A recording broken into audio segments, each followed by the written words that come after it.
आज हम व्यवस्थापिका के पार्ट 2 में व्यवस्थापिका के कार्यों के बारे में चर्चा करेंगे।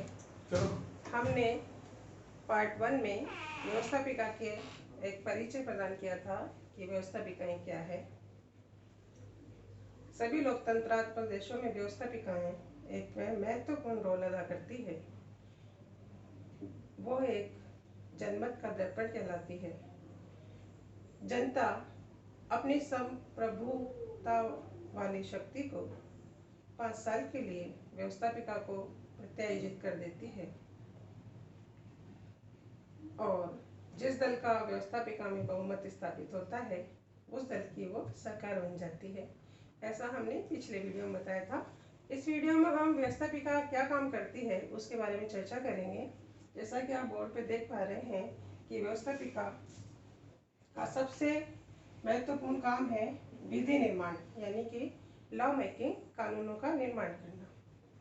व्यवस्थापिका एक जनता की अभिव्यक्ति का माध्यम है और कार्यपालिका जो विधेयक, कानून के विधेयक प्रारूप तैयार करती है उन्हें वो संसद में पेश करती है और वहाँ बहुमत से पास होने के बाद वो कानून का रूप ले लेते हैं।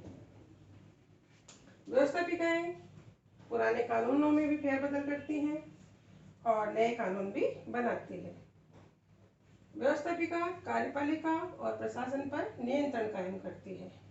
व्यवस्थापिका के जो प्रभुत्वशाली जनप्रतिनिधि होते हैं, जो जीते हुए एमपीस होते हैं, वो व्यवस्थापिका के जो एमपीस होते हैं वो कार्यपालिका में आ जाते हैं, यानी कि वो कैबिनेट में आ जाते हैं। फिर ये इससे हमने कार्यपालिका बनाते हैं, मतलब कार्यपालिका का निर्माण व्यवस्थापिका में से ही हो रहा है। व्यवस्थापिका के सदस्य ही कार्यपालिका में पहुंचते हैं। तो जो व्यवस्थापिका है वो प्रशासन पर नियंत्रण रखती है कार्यपालिका के माध्यम से। प्रशासन हमेशा सजग रहता है क्योंकि कार्यपालिका और प्रशासन का काम नीतियों का क्रियान्वयन करना है, कानूनों का क्रियान्वयन करना है, जिसका निर्माण व्यवस्थापिका करती है। इस तरह से व्यवस्थापिका संसद में कार्यपालिका या प्रशासन से प्रश्न पूछ के, पूरक प्रश्न पूछ के, अविश्वास प्रस्ताव लाके, स्थगन प्रस्ताव लाके अनेक माध्यमों से नियंत्रण बनाए रखती है।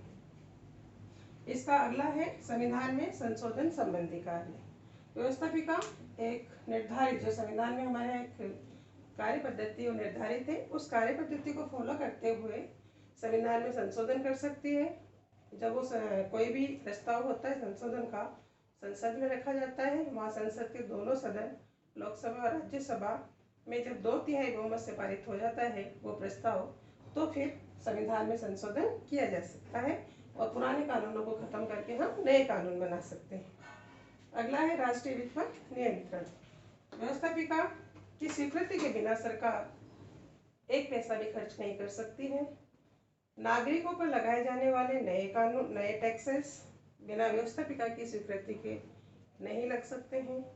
हमारी जो संचित निधि है उसमें से व्यवस्थापिका की स्वीकृति के बिना सरकार द्वारा कोई पैसा खर्च नहीं किया जा सकता।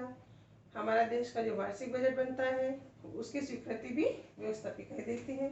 जैसे तुमने देखा ही होगा कि वार्षिक बजट को संसद में रखा जाता है, उसमें चर्चाएं होती रहती है।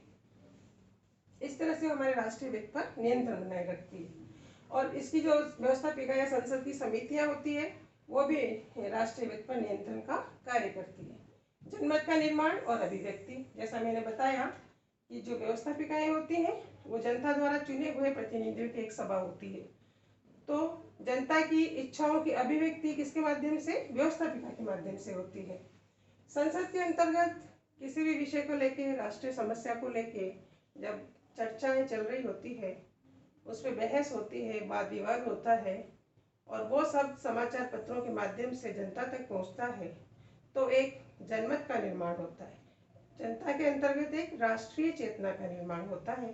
इसलिए संसद जनमत के निर्माण का कार्य भी करती है। जन शिकायतों का निराकरण, संसद चूंकि जनता के चुने हुए प्रतिनिधियों की एक संस्था या एक अभिकरण है, जनता इनके ज़्यादा समीप है, तो जनता अपनी समस्याएं अपने क्षेत्र के चुने हुए एमपीस को या सांसदों को ही बताती है और सांसद उस समस्या को व्यवस्थापिका संसद के पटल पर रखते हैं और वहाँ पे उनकी समस्याओं का निराकरण किया जाता है। जनता अपने सांसदों को जब समस्याएं बताती हैं तो वो मंत्रियों तक, व्यवस्थापिका उसे मंत्रियों तक पहुँचाती है, प्रशासन तक पहुँचाती है। इस तरह से जनता की समस्याओं का समाधान किया जाता है। न्यायिक कार्य, कई देशों में व्यवस्थापिकाएं न्यायिक कार्य भी करती हैं। ब्रिटेन में व्यवस्थापिका संसद उच्चतम न्यायालय के रूप में काम करती है। अमेरिका की संसद महाभियोगों पे की जांच करती है। भारत में भी संसद उच्च अधिकारियों को लगाए गए महाभियोगों की जांच का कार्य करती है। इस तरह से न्यायिक कार्य में भी इसका हस्तक्षेप है। व्यवस्थापिका कार्यपालिका और जनता के बीच एक माध्यम का कार्य करती है, क्योंकि जो मंत्रीगण होते हैं जब वो सांसद के क्षेत्र में पहुंचते हैं तो वहाँ सांसद अपने क्षेत्र की जनता की समस्याओं से उन्हें रूबरू कराते हैं, उन्हें अवगत कराते हैं और अपने क्षेत्र के विकास के लिए और कई नए नए प्रस्ताव रखते हैं। तो इस तरह से जब हम देख रहे हैं कि जो हमारी व्यवस्थापिका है वो महत्वपूर्ण कार्य करती है। विधि निर्माण का कार्य तो जब व्यवस्थापिका करेगी तो कार्यपालिका उसे लागू करेगी और न्यायपालिका उसकी रक्षा करेगी। यानी सरकार के जो अन्य दो अंग हैं वो पूरी तरह से व्यवस्थापिका पर डिपेंड है। उनको कार्य करने का आधार ही व्यवस्थापिका दे रही है। व्यवस्थापिका ही सरकार का एक ऐसा महत्वपूर्ण अंग है जो जनता की इच्छाओं को संसद तक पहुंचा रही है। तो पूरे कार्य, इन संपूर्ण कार्यों के विवरण से ये हम लोगों को समझ में आया है कि व्यवस्थापिका सरकार का एक महत्वपूर्ण अंग है। ये एक्सप्लेनेशन या वीडियो में अभी यहीं पे रोक रही हूँ। इसके बाद इसके व्यवस्थापिका के पार्ट 3 में हम जो इसमें डिक्लाइंस आ रहे हैं, व्यवस्थापिका के जो पतन होते जा रहे हैं, उसके बारे में चर्चा करेंगे। तो अभी के लिए यहीं पर समाप्त करती हूँ। धन्यवाद।